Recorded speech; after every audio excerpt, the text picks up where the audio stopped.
Hi, everybody. Welcome to Truckin' Tunes Tuesday. Back in January of 1963, a headline in the Troy, New Hampshire newspaper, the Sentinel, read, "Troy man killed in crash trying to avoid school bus." That truck driver's name was Pete Trudell. He was from Troy, New Hampshire, but he was in Massachusetts on Route 1, close to Saugus, Massachusetts, back in January of 63, hauling 4,600 gallons of gasoline. He's going down Route 1, and where it intersects with Route 129, there's a dip and a blind spot, and at that time, visibility was terrible, and there was a car down at the bottom of the dip that was in the blind spot. Pete did not see the car until it was too late, and the car was stopped behind a school bus picking up children. It was early in the morning. Pete saw the situation and purposefully drove his truck into one of the bridge pillars. The truck exploded. 4,600 gallons of gasoline. Pete was killed.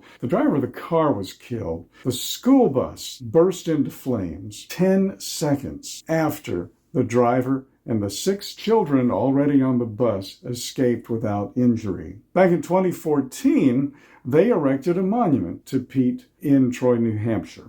Now let's go back to 1966. Tommy Fail, the songwriter, did a lot of bluegrass work. In fact, in the bluegrass world, The Legend of the Brown Mountain Lights is a bluegrass music classic. It's about a supernatural event right up Tommy's alley. Tommy writes a song called Phantom 309. It's a recitation, really, and we've talked about recitation, the history of recitation in country music, especially trucking music, quite a bit here on Truckin' Tunes Tuesday. So Tommy writes a Phantom 309. Red Sovine, one of the 4 horsemen of trucking music, records it in 1967. It becomes a legend in its own right, and now we have taken a real story, a true story, and have turned it into a ghost story. Because Big Joe, not Big Pete, but Big Joe, the driver of the truck called Phantom 309, picks up a hitchhiker, and, well, you'll have to hear the rest of the story from Red Sovine